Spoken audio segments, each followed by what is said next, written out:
Hello students, how are you? I hope that you are doing well at your home.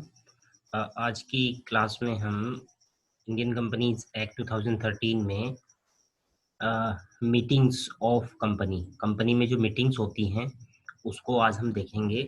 जो भी types की meeting होती है वो किस तरह से प्रोसेस रहता है उनको कंडक्ट कराने का, किस तरह के डिसीजंस उसमें लिए जाते हैं। तो मीटिंग्स क्यों की जाती है किसी भी ऑर्गेनाइजेशन में, किसी भी कंपनी में? ठीक है, क्योंकि एक मैंडेटरी होता है कि आपको मीटिंग करनी ही है। ओपीसी को छोड़ करके, ओपीसी में बोर्ड मीटिंग नहीं होती, बाकी सभी कंपनीज को मीटिंग करानी होती है डिसीजंस लेने के लिए। ठीक है, तो meetings are conducted to take the decisions. तो ऑर्गेनाइजेशन कंपनी में डिसीजन लेने के लिए मीटिंग्स कंडक्ट की जाती है। ठीक है, आप डिसीजन इंडिपेंडेंटली नहीं ले सकते हैं कंपनी में। That's why it is a mandatory procedure to every kind of company to take the meetings to conduct the meeting to take the decisions. And there are different kinds of meeting to take the different kinds of decisions. So mainly there are two types of meeting in corporate world. पूरी world में, India में ही नहीं पूरे world के corporate world में दो ही तरह की मीटिंग्स होती हैं। एक को हम बोलते हैं बोर्ड मीटिंग, जिसमें बोर्ड ऑफ डायरेक्टर्स होते हैं। कंपनी के डायरेक्टर्स की जो मीटिंग होती है ये मिनिमम 4 टाइम्स होती है एक साल में। एटलीस्ट 4 टाइम, 4 से ज्यादा भी हो सकती है, यस, लेकिन as per the rules minimum 4 times in a company in a year होनी ही चाहिए। ठीक है, जर्नल मीटिंग्स आप कंडक्ट कराएंगे किसके लिए? शेयर होल्डर्स के लिए या फिर मेंबर्स के लिए। जरूरी नहीं कि शेयर होल्डर मेंबर भी हो। ठीक है, शेयर होल्डर और मेंबर्स में भी डिफरेंस होता है। तो बोर्ड मीटिंग होती है आपकी, बोर्ड मीटिंग होती है आपकी बोर्ड ऑफ डायरेक्टर्स के लिए, जो मिनिमम 4 टाइम्स होती है साल में, कम से कम 4 बार से ज्यादा बार भी आप कर सकते हो। किन्हीं भी दो मीटिंग्स के बीच में, बोर्ड मीटिंग के बीच में 4 महीने से ज्यादा का गैप नहीं होना चाहिए। That is also a rule, right? And in general meetings has been conducted for the shareholder और द मेंबर। ठीक है, अब इसी को आगे हम देखते हैं। डिसीजंस जो होते हैं किसी कंपनी में वो किस तरह से लिए जाते हैं, डिसीजन जो होंगे वो किस तरह से लिए जाएंगे। तो डिसीजंस का मतलब ये नहीं कि आप आए और आपने डिसीजन पास कर दिया। डिसीजन का मतलब है यहाँ पे कि आपको एक रिजोल्यूशन पास करना पड़ेगा। रिजोल्यूशन आइदर ए ऑर्डिनरी रिजोल्यूशन और ए स्पेशल रिजोल्यूशन। यानी कि जब आप मीटिंग कंडक्ट कराएंगे तो वोटिंग के थ्रू, वोट्स के थ्रू आपको पर्टिकुलर डिसीजन लेने के लिए रिजोल्यूशन पास करना पड़ेगा। ठीक है, रिजोल्यूशन दो तरह के होंगे, या तो ऑर्डिनरी रिजोल्यूशन होगा आपका या फिर स्पेशल रिजोल्यूशन होगा। मीनिंग क्या है? ऑर्डिनरी रिजोल्यूशन जो सिंपल डिसीजन लेने होते हैं, आसान डिसीजन उनके लिए होता है। इसमें votes in favour should be more than the against. मतलब सपोज कीजिए 20 हैं टोटल वोटर्स, ठीक है, तो आपको 11 वोट्स अगर फेवर में आए हैं और 9 वोट्स अगेंस्ट गए हैं तो आपका ये पास हो जाएगा रिजोल्यूशन। ऑर्डिनरी रिजोल्यूशन में सपोज दीजिए इस 10 में से कुछ ही लोगों ने पार्टिसिपेशन किया वोट में, है ना, 10 लोगों ने किया, 10 में से 6 लोगों ने, 5 लोगों ने बोला यस, 5 लोगों ने बोला नो, तो बराबर हो गया, तो रिजोल्यूशन पास नहीं होगा। मतलब कि आपके पास वोट्स फेवर में ज्यादा होने चाहिए, आपका डिसीजन हो जाएगा। जैसे कंपनी को अपने एमडी का रिम्यूनरेशन बढ़ाना है, मैनेजिंग डायरेक्टर की सैलरी बढ़ानी है, तो ऑर्डिनरी रिजोल्यूशन लग सकता है वहां पे। ठीक है, आपको बोनस शेयर इशू करने हैं कंपनी को, तो बोनस शेयर इशू करने के लिए भी ऑर्डिनरी रिजोल्यूशन से ये हो सकता है। मीटिंग कंडक्ट कराएंगे, ऑर्डिनरी रिजोल्यूशन पास करेंगे, तभी वो डिसीजन ले पाएंगे आप। ठीक है, ऑथराइज शेयर कैपिटल आपको बढ़ाना है। ठीक है, तो ये इस तरह के डिसीजन ऑर्डिनरी रिजोल्यूशन में होते हैं। स्पेशल रिजोल्यूशन पास करना थोड़ा मुश्किल होता है। स्पेशल रिजोल्यूशन का मतलब ये है कि थर्ड फोर्थ, ठीक है, थर्ड फोर्थ वोट्स आपके पक्ष में होना चाहिए। ठीक है, 3 टाइम्स ज्यादा होना चाहिए आपका वोट। सपोज कीजिए टोटल 4 वोट हैं, अगर टोटल 4 वोट हैं तो 3 वोट्स आपके फेवर में होनी चाहिए। ठीक है, 75% वोट्स, अगर आप दूसरे शब्दों में बोले 75% वोट्स आपके पक्ष में होनी चाहिए, तभी आप स्पेशल रेजोल्यूशन पास करवा पाओगे।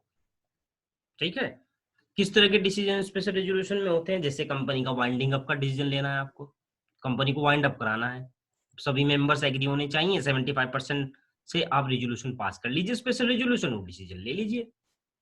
इसके अलावा सपोज कीजिए आपको कंपनी का नेम चेंज करना है, आप कंपनी का नाम ही बदलना चाहते हो, तो मीटिंग कंडक्ट कीजिए और उस मीटिंग में स्पेशल रेजोल्यूशन पास कीजिए, यानी कि सभी शेयर होल्डर्स और मेंबर को बुलाइए, 75% वोट्स आपके पक्ष में आने चाहिए, स्पेशल रेजोल्यूशन पास होगा, तब आरओसी के पास आप जाएंगे, नेम चेंज हो जाएगा।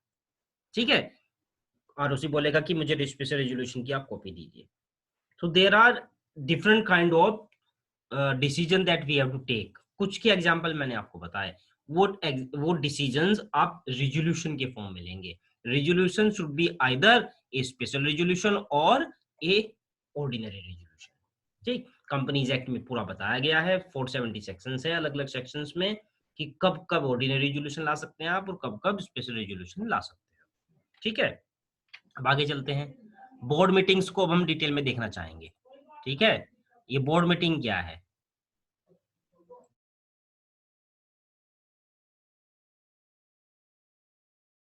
सेक्शन 173 में बोर्ड मीटिंग बताई गई है कि बोर्ड मीटिंग क्या है, जो मैंने अभी बताया आपको कि board meeting, it provides that first board meeting should be held within the 30 days of the date of incorporation. मतलब जब भी आपकी कंपनी इनकॉर्पोरेट होगी, हमने इनकॉर्पोरेशन सीखा है, इनकॉर्पोरेट होने के 30 डेज के अंदर अंदर आपको पहली मीटिंग कर लेनी है। ठीक है, और बाकी बाद की मीटिंग 4 मीटिंग होगी, 4 बोर्ड मीटिंग होनी चाहिए मिनिमम, उससे ज्यादा आप कर सकते हो इन ए ईयर।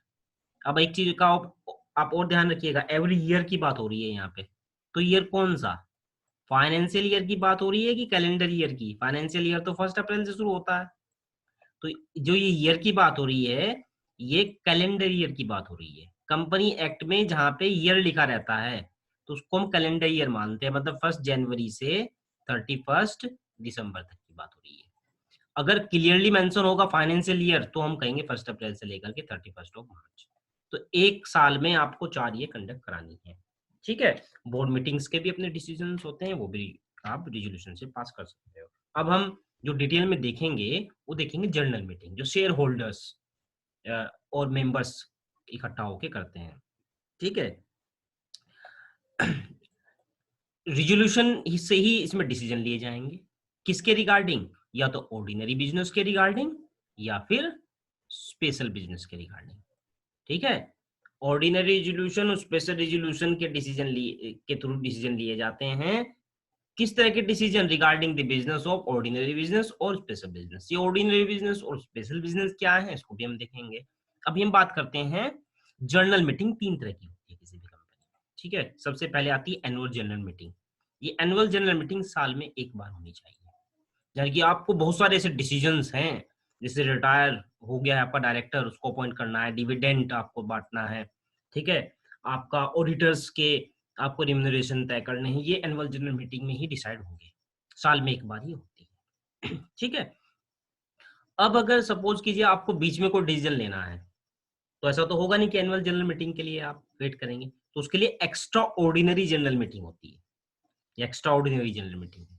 ठीक है, वो डिसीजन जो आप बीच में लेना चाहते हैं, कुछ डिसीजन की कैटेगरी ऐसी है कि केवल वो एजीएम में ही हो सकती है, वो हम बताएंगे भी आपको।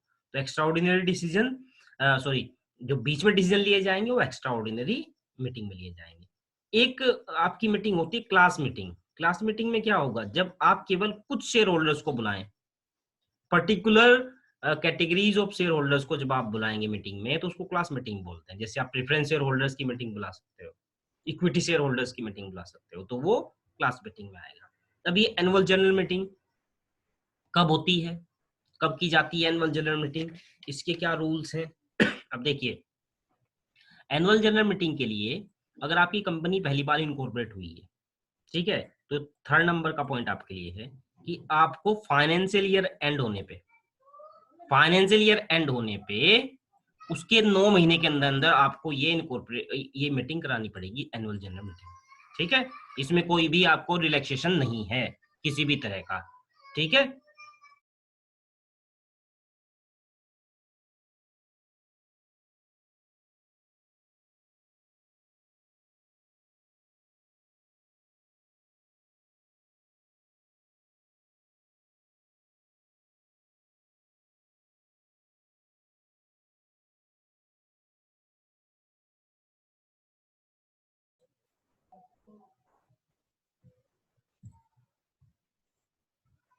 ठीक है।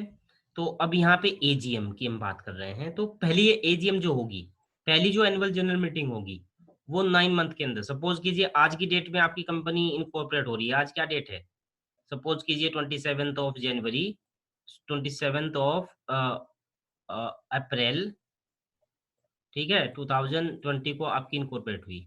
तो इस साल तो आपकी मीटिंग होगी नहीं, क्योंकि फाइनेंशियल ईयर एंड होगा 21 मार्च को, ठीक है, तो 21 मार्च 2021 को। तो इस डेट से आगे 9 महीने के अंदर आपको फर्स्ट एनुअल जनरल मीटिंग करानी पड़ेगी, ठीक है। अब ये एनुअल जनरल मीटिंग सपोज कीजिए आपकी हो गई। अब जो बाद की मीटिंग्स हैं, कंसिक्यूटिव मीटिंग्स, उसमें क्या बोला गया कि 15 months from the date of last AGM, जो लास्ट एजीएम हुई थी आपकी उससे 15 मंथ, या फिर 6 month from the end of the financial year, या फाइनेंशियल ईयर के एंड होने के 6 मंथ में, इसमें से जो भी अर्लियर होगी, जो भी जल्दी आएगी, ठीक है, जो भी अर्लियर होगी उस डेट पे आप क्या कराएंगे, एनुअल जनरल मीटिंग अपनी कराएंगे, ठीक है, समझ में आ रहा है। ओके, हम आगे चलते हैं अब।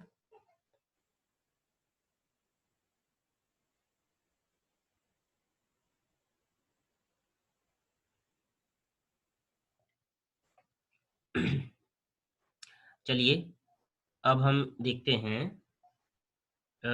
ये इन दोनों डेट्स में, इन दोनों डेट्स में क्या है कि जो भी डेट पहले आएगी, ठीक है, सपोज कीजिए आपकी एक एनुअल जनरल मीटिंग हुई थी 1 मई 2000 2016 को, ठीक है, पहली वाली मीटिंग। अब ये अगली मीटिंग कब होगी, तो 15 मंथ्स अगर हम इसमें ऐड करें तो ये आएगी 1 अगस्त 2017, 15 महीने। लेकिन इसमें ये भी पॉइंट है, 6 month from the end of the financial year. Financial year and कब होगा, 2017 के मार्च में, तो ये आएगी 30 सितंबर 2018 17। तो इन दोनों डेट्स में कौन सी डेट पहले आ रही है, ये तो 1 अगस्त आपके लिए एक डेडलाइन हो जाएगी, ठीक है, इसी डेडलाइन पे आपको अपनी मीटिंग करानी पड़ेगी। तो इसी तरह से डेट आपकी डिसाइड होती है। अगर आप एक दिन भी लेट हो गए तो उसके लिए पेनल्टी है। पेनल्टी क्या है, पेनल्टी लगेगी आपकी 1 lakh rupees plus 5,000 rupees per day, ठीक है, 5,000 रुपीज पर डे और 1 लाख रुपीज। अगर आप एक दिन भी लेट हो गए तो 1,05,000 रुपीज तो हो ही गया आपका, और 5,000 रुपीज पर डे आपके ऊपर चलता रहेगा, अगर आप एजीएम टाइम पर नहीं करा सकते हैं तो, ठीक है, ये हो गया एजीएम। अगर आपको कोई अनअवॉइडेबल सर्कमस्टेंसेस है तो आप सब्सिक्वेंट एजीएम के लिए परमिशन ले सकते हैं आरओसी से, ठीक, आरओसी के पास आप जाइए, कुछ रीजन बताइए, रीजन ऐसा होना चाहिए जो अनअवॉइडेबल हो, जो आप जिसको टाल नहीं सकते। सपोज कि जैसे एपिडेमिक की कंडीशन इंडिया में चली हुई है पूरे वर्ल्ड वाइड, तो उस कंडीशन को लेकर आरओसी के पास जाएं और एजीएम आप नहीं कराना चाहते हैं ये बोलें, तो वो आपको कुछ परमिशन दे देगा, ठीक, उस समय आपको दे देगा। लेकिन ये फर्स्ट एजीएम, जो आप फर्स्ट एजीएम कराते हैं, इसके लिए परमिशन नहीं मिलेगी। ये क्यों नहीं मिलेगी, क्योंकि 9 मंथ्स है ऑलरेडी, आपके पास 3 मंथ एक्स्ट्रा में दिया हुआ है, ठीक है, तो वहां पे भी ये 3 मंथ्स तक का कुछ टाइम आपको एक्स्ट्रा मिल सकता है अगर आप रीजनेबल रीजन देंगे तो। अब हम बात कर रहे हैं कि ऑर्डिनरी रिजोल्यूशन और ये ऑर्डिनरी बिजनेस और स्पेशल बिजनेस क्या है।